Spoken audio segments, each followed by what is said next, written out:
So you downloaded a new workout off the internet and you've got questions. You want to know now what? So how much weight should you be lifting? What is a rep? What is a set? What does all this stuff mean? What happens if I can't finish the workout? What should I do? Is it normal to feel sore 2, 3, 4, 5 days after I work out? These are all questions that I'm going to answer in today's video. I'm going to go over a couple of different things that I want all women over 40. If you're brand new to weightlifting, maybe you're just getting started on a structured weightlifting program, or you're thinking about getting started with weightlifting. These are all things that I would love for you to know before you get started with your new weight training program. If you are new here, my name is Heather. Welcome back to my channel. I make videos about yoga and fitness for those of us over the age of 40 who are working hard to build a strong, healthy, fit, athletic body that will carry us well into our 70s, 80s, 90s, and beyond so that we can continue doing the things that we love to do, whatever it is that we love to do. I want you to think about 5 different things as you're beginning your weightlifting journey. You're starting a new program, whether you're working with me, you're working with another trainer, maybe you're taking some sort of group fitness class where you're lifting weights.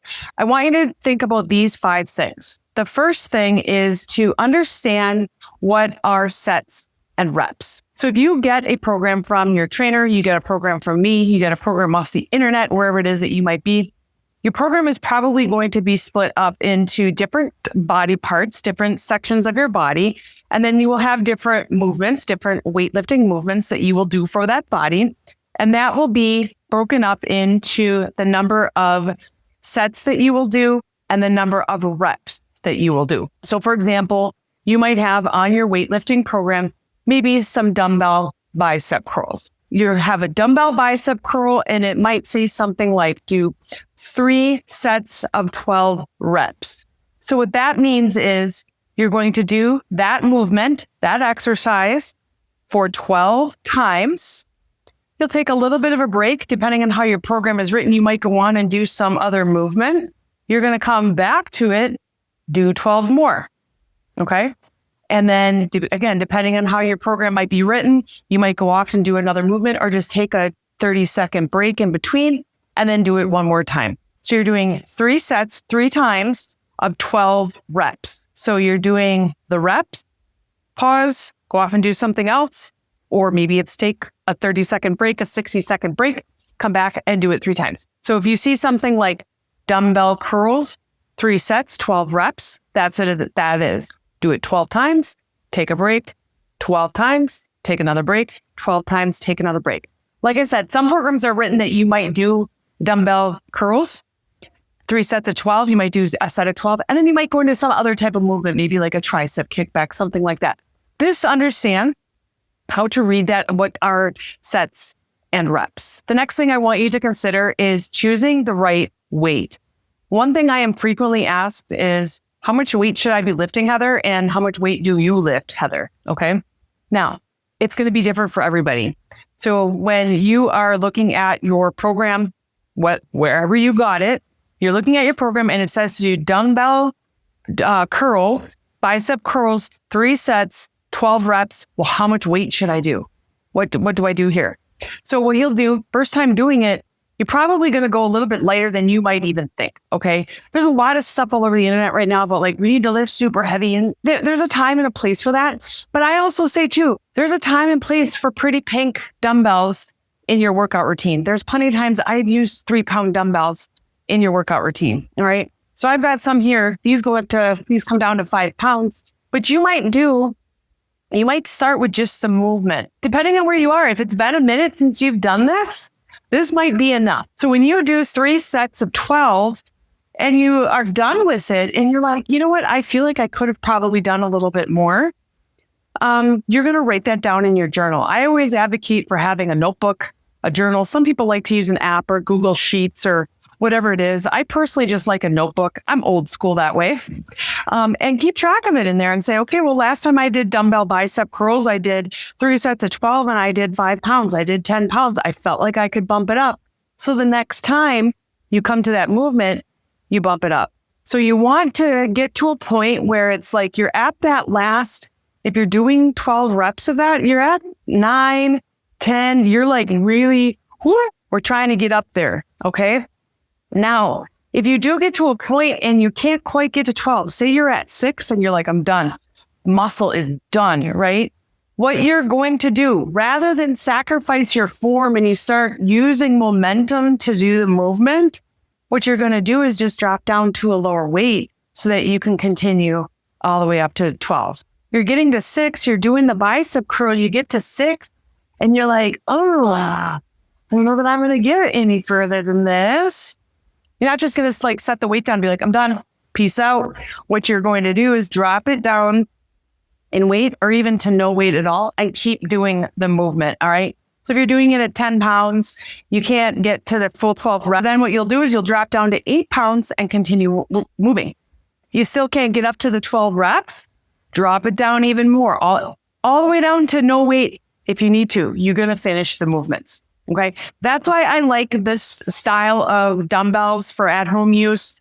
Gyms have them too, is because when you are doing, say I'm using 8-pound dumbbells and I'm doing bicep curls, and then I'm like, okay, I can't do anymore. It's so super easy just to come over here and grab the 8s. There are adjustable sets of dumbbells that work really nice at home because you can, it just takes up less space in your home, but now you're dilly-dallying with the pins and trying to change things around. This just allows you to switch weights really super quick. You can check the description down below. I've got links to some of the stuff that I use. Every single thing I have here in my home gym has either been a hand-me-down from somebody or it's been something that I purchased on Amazon or Walmart. So I got a lot of really great resources there for you. So it does take a little bit of time to figure out what is the right weight for you. You're brand new to weightlifting, you're brand new to strength training. The first time around, you might not know what it is that you need to lift. And then the second time around, you might get a little bit of a better idea. Third time around, even closer. And then you'll get to a point where it's like, you know exactly where you are and when you're ready to bump up to the next weight. All right. So make sure that you choose the right weight for the movement that you are doing, for the amount of reps and sets that you're doing. The third thing to think about as you're beginning your weightlifting journey, your strength training journey, is to expect some soreness. So some muscle soreness, typically the day after you do a weight training workout, sometimes even 2 days later. I know I'm the kind of person that I will be sore 2 days later. Expect some of that soreness. Some of that soreness is normal. We call that DOMS, or delayed onset muscle soreness. And it's totally normal to have that type of soreness, okay? It's sort of this feeling like my body feels like I did a really good workout. You'll kind of learn this feeling over time after you start doing this some more. You'll know the difference between I feel good, I did a nice strong workout, versus I went too intense, I went too hard, and now I'm too sore. So how do you know if you're too sore? How do you know if you went too hard? If you have any sort of skin tenderness, so if you've done a really tough leg workout and it's tender, your skin on your quads, it's tender to the touch, kind of like, almost like it, for me anyhow, it kind of feels like a sunburn where it's just tender to the touch. That means you're too sore. That means you went a little too hard. So the next workout, we scale it back just a little bit, maybe some lighter weights. If you're so sore that you can't sit down on the toilet and get yourself back up off the toilet, it might be hard. Those muscles might be tired.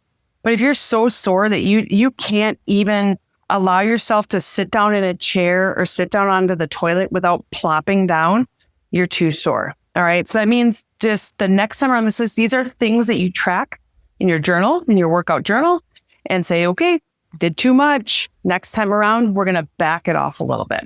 All right. And also, with soreness, when you're doing the movements, you're doing the workouts, if anything hurts, if you have any sharp pains, if anything hurts while you're doing it, stop doing it. Okay. Nothing should be painful while you're doing it. The fourth thing to know is recovery absolutely matters. So if you're weightlifting, you're strength training, you're trying to build muscle so you can be strong, so you can look athletic, you can look fit, you have extra muscle on your body. You need to build recovery in as part of your routine. All right.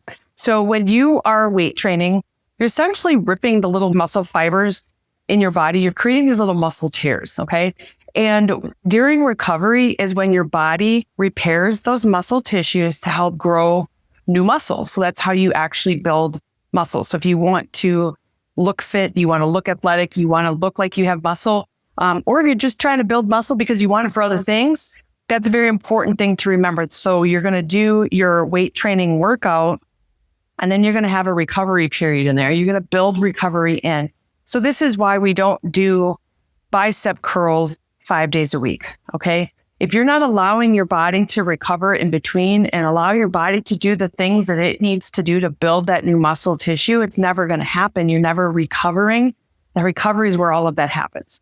So if you're doing, say, a 4-day-a-week workout program, you would do like an upper body and then a lower body and then an upper body and then a lower body, so that while you're doing the lower body movements, you're letting your upper body get a little bit of a rest and allowing your body to repair those muscle tissues, okay?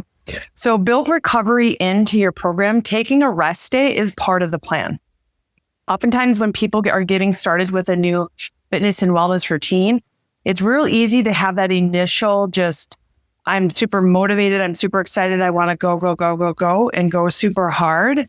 And you end up that's actually very counterproductive to just be like, I'm going to go super hard 7 days a week. You can't go balls to the wall 7 days a week. You've got to build in that recovery, okay? Now, recovery doesn't necessarily mean sit on the couch and do nothing. There's certainly a time and a place for Netflix. There's certainly a time and place for just kind of taking 2 hours and unplugging and not really doing anything, half a day, a full day. Oftentimes there's benefits to that. But when I'm talking about recovery for your body, you still want to get some movement and you can still move your body. That's actually going to help with the soreness. So going for a walk, maybe taking a light ride on your Peloton or on your bike, swimming, treading water, that is great for active recovery. Even doing some sort of a gentle yoga class, just getting your body moving, getting your blood flowing. Active recovery matters. Build that into your routine. If it's not built into your routine, if you're like, I'm going big and going home and I'm doing it 7 days a week, I urge you to take 1 or 2 active recovery days per week. And the final thing that I would urge you to consider, to think about as you're coming into your new strength training, your workout routine here, is to keep the mindset that consistency beats intensity. Consistency is much more important than intensity. So when we are getting to a point with your workout routine, with your fitness routine, you will get to a point where it's like, this feels good. Like, I feel solid. I feel strong. The program is working. I'm getting stronger. I'm getting more muscle. I'm looking leaner. Like, things are progressing. That's when you might up the intensity. We might up the volume. We might up the number of reps. We might up the number of sets. We might up the weight that you're lifting. Okay. But in order to get there where we start increasing the intensity, you got to work on the consistency first. Okay. So what that means, let's go back to having a 4-day-a-week workout plan. Upper body, lower body, upper body, lower body.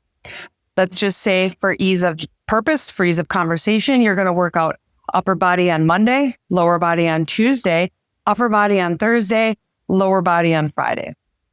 If you are doing your upper body on Monday and you go so super hard, balls to the wall, lift, do all this stuff, you wake up Tuesday, you might feel sore. You wake up Wednesday, you're even more sore.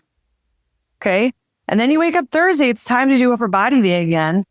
And you're still so sore that your skin is sensitive to the touch. You can't lift your arms above your head to wash your hair. You're still that sore. Then now you're missing that second workout. Okay. So what I mean by consistency is better than intensity is that we don't want to go so super hard in this first workout over here, because we want to be able to do the next workout over here. You don't want to be so super sore.